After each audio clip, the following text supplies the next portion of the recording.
African swine fever remains one of the greatest animal health challenges facing the global pig industry. During November 2025 and April 2026, South Africa experienced its largest ever outbreak in commercial piggeries, with devastating consequences for producers, employees, and the wider value chain.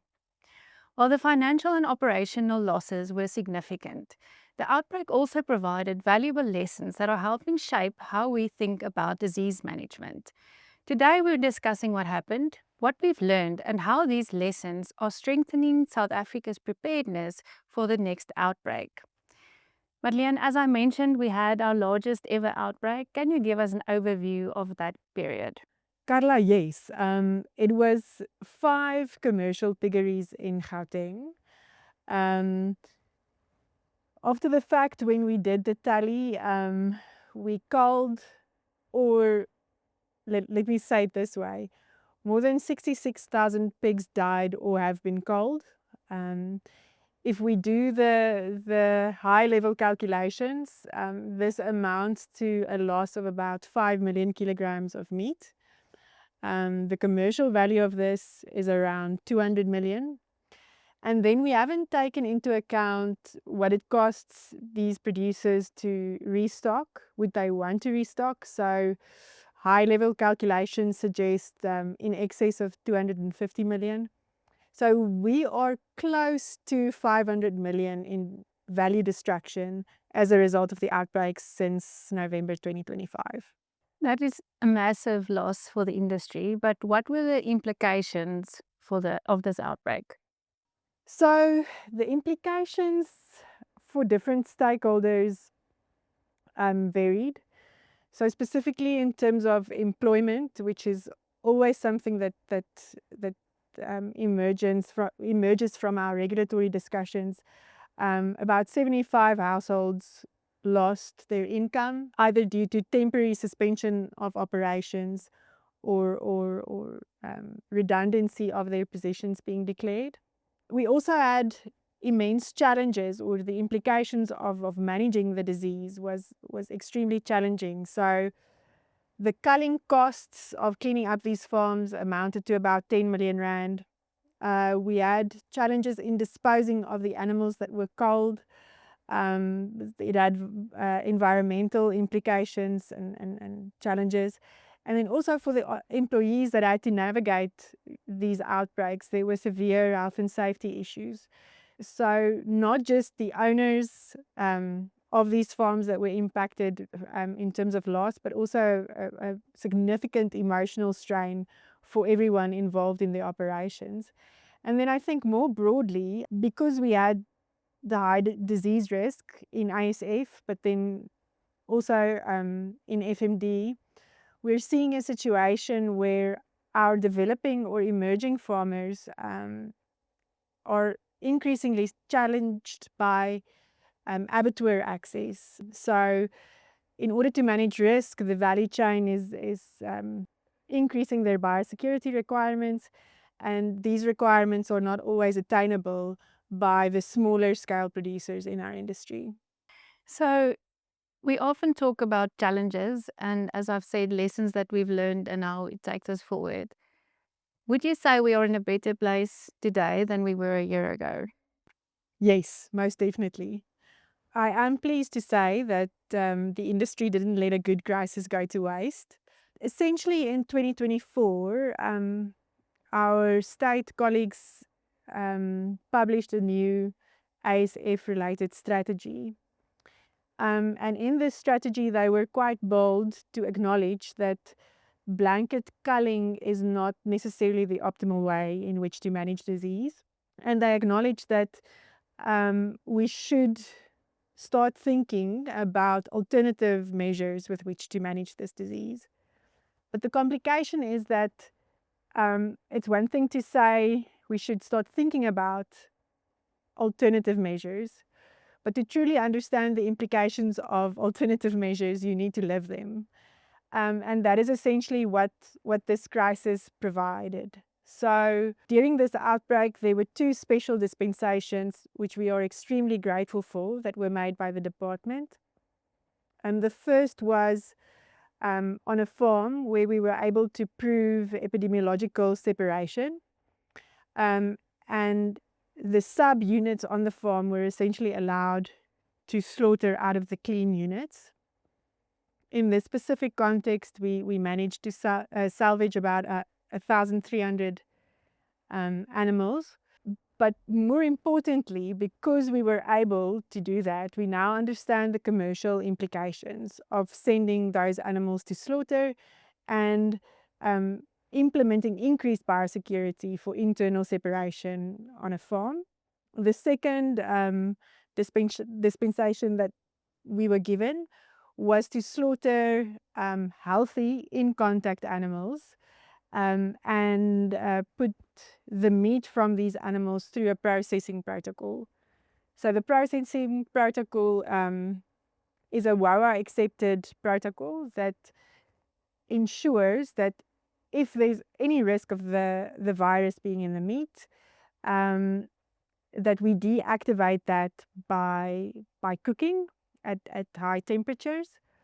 ASF is not a zoonotic disease, so you don't cook to mitigate risk to humans, but you essentially want to break the cycle so that if any of that meat ends up in a landfill or somewhere where feral pigs could access it, that specific pig would then not be a second node of transmission. In this specific context, where we had the dispensation to process, we deboned about 300 pigs and had about 9 tons of deboned meat that we are still currently converting into sausages. But the sausages that have been made, we are very excited about because it proves a case for recovering some value. It proves a case of making a contribution to food security and not just simply putting those animals into a hole. And I think although it was small scale, we are better off in understanding the practical and commercial implications that's associated with both these processes. That is a big win, and I think we're all excited about the prospects this holds. What do you think is in it for the future? Carla, I think the first thing that we need to acknowledge is we haven't found a silver bullet, but we know more about what we didn't know before the outbreak. So first off, we understand the cost of quarantining an abattoir and sending animals through the abattoir in a quarantine process. The opportunity cost of that compared to culling on farm, what the value chain implications are in terms of an abattoir being quarantined for the other producers that would have been serviced by that abattoir, and then seeing that an abattoir is actually fit for purpose. It's a space where that's created to dispose of animals in a safe and regulated way, both to humans and to the animals, as opposed to culling on farm that is very challenging for, like I said, for the workers and for the animals or disposing of the animals. And then I think the second one, it's specifically with regards to the pilot processing protocol. Apologies. We've identified where the regulatory bottlenecks are. So to give you an example, in order to do processing at a certain facility, you need a certificate of acceptability. It's something that falls within the ambit of health, so it's not traditionally something that you would have expected or associated with animal disease management. But now we know that if we want to push through to the processing stage, a certificate of acceptability issued by the Department of Animal Health is part and parcel of that, and it's something that we need to allow time for or to get in place before we start. So that is but one example, but we now know practically where we need to put resources and work, and also from a regulatory perspective where we need to lobby or advocate so that when the next outbreak occur, the timeliness with which we can respond and the options that we have with which we can respond is so much more. So, based on SAPO's experience with this outbreak, what could be the outcomes for future outbreaks based on the experience that we've gained? Carla, I would like to think that disease management could be a mix of traditional culling methods, um, slaughtering separate epidemiological units, and then also processing in contact animals. And how these streams will interact with one another, or which proportion of the animals would go into each of these different streams, would ultimately depend on um, your on farm production setup, what your value chain looks like, and the speed with which we can actually navigate the process. So, what is SAPO currently working on that is ASF related, but is not focusing on control measures? And how will this make us fit for future? So, first off, we are keenly monitoring what's happening in the rest of the world in terms of vaccine development. Anyone following this theme would have seen there's good progress being made on multiple fronts, and I think SAPO is keen to collaborate on research opportunities into the future on this. Then we are also involved in initiatives looking at pen site testing.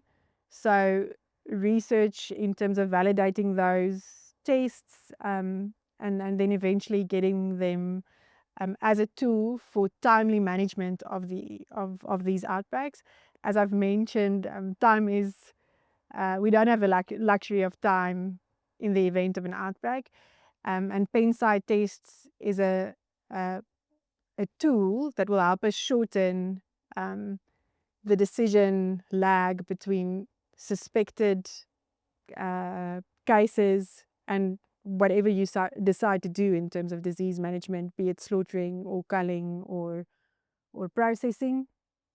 And then what we are extremely proud of is the ongoing biosecurity training initiatives that's specifically done in the development space. So this year, our focus has been on commonages. So in the first half of the year, I'm doing a commonage census to understand where the big commonages are. And then as a follow-up to that, doing intensive biosecurity training to make sure that the risks in these units are also mitigated. It has been amazing to hear about the progress that's been made, and now we are in a better position today than a year ago. So, thank you for highlighting the events and what has happened, and we look forward to seeing what the future holds. Thank you. While no producer ever wants to face an African swine fever outbreak, every experience is an opportunity to improve. And as SAPO continues to work with producers, veterinarians, government, and industry partners, the focus remains clear to strengthen preparedness, improve the response options, and together building a more resilient South African pork industry.